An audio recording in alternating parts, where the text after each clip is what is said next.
हरि ओम। तृतीयोध्यायः। माघ मास में रामायण श्रवण का फल। राजा सुमति और सत्यवती के पूर्व जन्म का इतिहास। सनत कुमार उवाच अहो विप्र इदं प्रोक्तम् इतिहासं च नारद रामायणस्य महात्म्यं त्वं पुनर्वद विस्तरात्। सनत कुमार ने कहा, ब्रह्मर्षि नारद जी, आपने यह अद्भुत इतिहास सुनाया है, अब रामायण के महात्म्य का पुनः विस्तार पूर्वक वर्णन कीजिए। अन्यमासस्य महात्म्यं कथयस्य प्रसादतः कस्य नो जायते तुष्टिर्मुने त्वद्वचनामृतात्।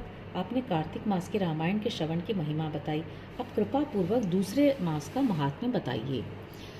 मुने, आपके वचनामृत से किसको संतोष नहीं होगा। नारदुवाच सर्वे यूयं महाभागा कृतार्था नात्र संशयः यतः प्रभावं रामस्य भक्तितः श्रोतुमुद्यताः। नारद जी ने कहा, महात्माओं, आप सब लोग निश्चय ही बड़े भाग्यशाली और कृतकृत्य हैं, इसमें संशय नहीं है, क्योंकि आप भक्ति भाव से भगवान श्री राम की महिमा सुनने के लिए उद्यत हुए हैं। महात्म्य श्रवणं यस्य राघवस्य कृतात्मनां दुर्लभं प्राहुरत्यन्तं सुनयो ब्रह्मवादिनः।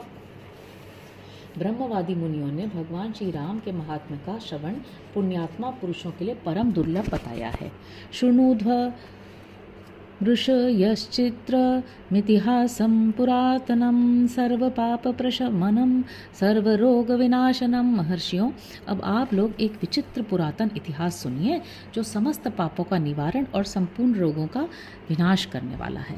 आसीत् पुरा द्वापरे च सुमतिर्नाम भूपतिः सोमवंशोद्भवः श्रीमान् सप्तद्वीपैकनायकः।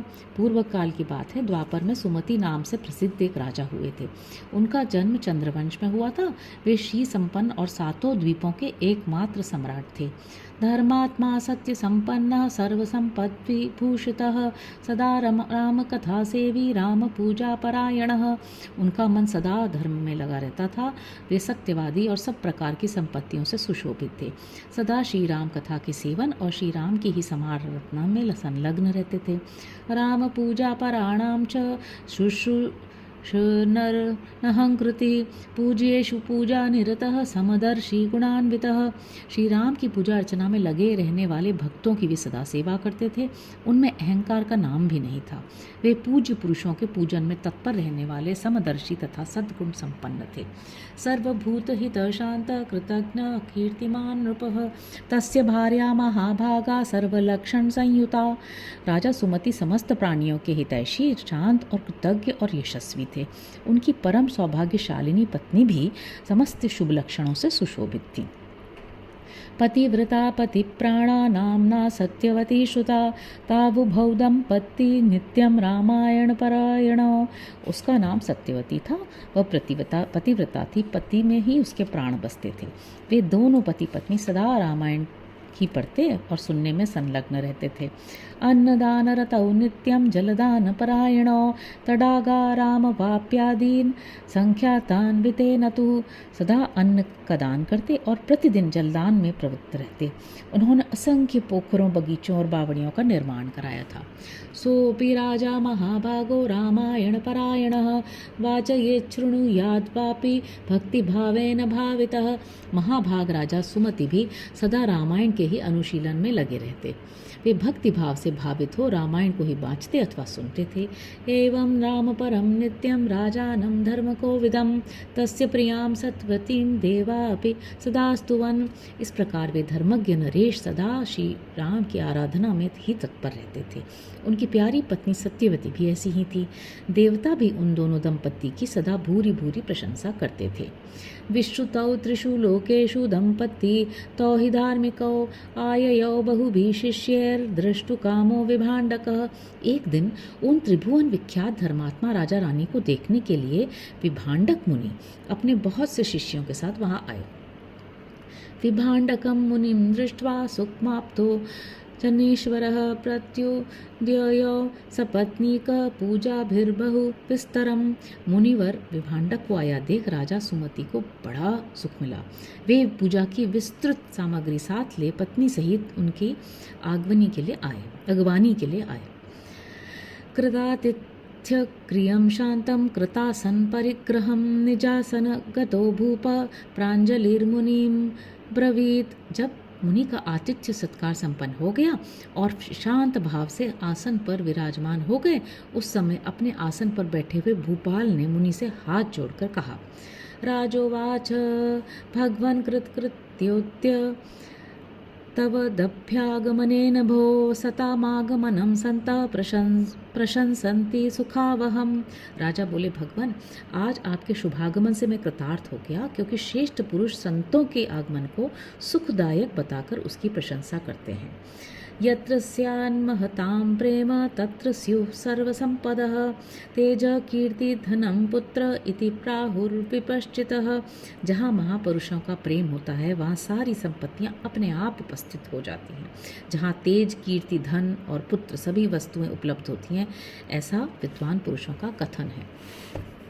तत्र वृद्धिं गमिष्यन्ति श्रेयांस्यनुदिनं मुने यत्र सन्तः प्रकुर्वन्ति महतीं करुणां प्रभो। मुने प्रभो, जहाँ संत महात्मा बड़ी भारी कृपा करते हैं वहाँ प्रतिदिन कल्याणमय साधनों की वृद्धि होती है।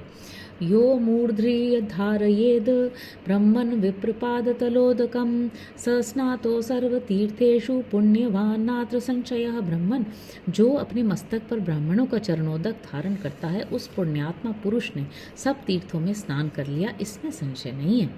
मम पुत्राश्च दाराश्च संपदश्च समर्पिता समाज्ञापय शांतात्मन वयम किम करवाणि ते। शांत स्वरूप महर्षि, मेरे पुत्र पत्नी तथा सारी संपत्ति आपके चरणों में समर्पित है, आज्ञा दीजिए हम आपकी क्या सेवा करें। इत्थं वदन्त भूपं तं स निरीक्ष्य मुनीश्वरः सपृशन् करेण राजानं प्रत्युवाचिर्हर्षितः। ऐसी बातें कहते हुए राजा सुमति को देख के मुनीश्वर विभांडक बड़े प्रसन्न हुए और उन्होंने अपने हाथ से राजा का स्पर्श करते हुए कहा, ऋषिरुवाच राजन् यद्युक्तं भवता तत्सर्वं त्वत्कुलोचितं विनयावनताः सर्वे परम श्रेयो भजन्तिं हि। ऋषि बोले, राजन, तुमने जो कुछ कहा है वह सब तुम्हारे कुल के अनुरूप है। जो इस प्रकार विनय से झुक जाते हैं वे सब लोग परम कल्याण के भागी होते हैं। प्रीतोस्मि तव भूपाल सन्मार्ग परिवर्तिनः स्वस्ति तेस्तु महाभाग यत्पृच्छामि तदुच्यताम्। भूपाल, तुम सन्मार्ग पर चलने वाले हो, मैं तुम पर बहुत प्रसन्न हूँ। महाभाग, तुम्हारा कल्याण हो, मैं तुमसे जो कुछ पूछता हूँ उसे बताओ। हरिसंतोष कान्यासन पुराणानि बहून्यपि माघे मासी चोद्यतोऽसि रामायण परायणा तव भार्यापि साध्वीयं नित्यं रामपरायणा किमर्थमेतद् वृत्तान्तं यथावत् वक्तुमर्हसि। यद्यपि भगवान श्री हरि को संतुष्ट करने वाले बहुत से पुराण भी थे, लेकिन जिनका तुम पाठ कर सकते थे, तथापि इस माघ मास में सब प्रकार से प्रयत्नशील होकर तुम जो रामायण के ही पारायण में लगे हुए हो और तुम्हारी वह साध्वी पत्नी भी सदा श्री राम की ही आराधना में रत रहती हैं, इसका क्या कारण है? यह वृतांत यथावत रूप से मुझे बताओ। राजोवाच शृणुष्व भगवन् सर्वं यत्पृच्छसि वदामि तत् आश्चर्यं यद्धि लोकानां वयोश्चरितं मुने। राजा ने कहा, भगवन सुनिए, आप जो कुछ पूछते हैं वह सब मैं बता रहा हूँ। मुने, हम दोनों का चरित्र संपूर्ण जगत के लिए आश्चर्यजनक है। अहमासं पुरा शूद्रो मालतीर्नाम सत्तम कुमार्ग निरतो नित्यं सर्वलोकाहिते रतः।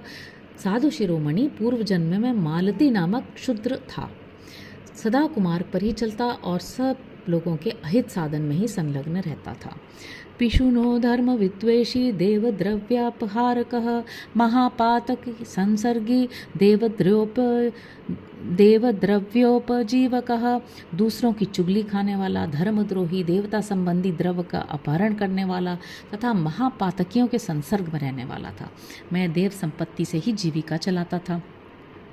गोघ्नश्च ब्रह्म्यः चौरो नित्यं प्राणिवधे रतः नित्यं निष्ठुरवक्ता च पापी वेश्यापरायणः।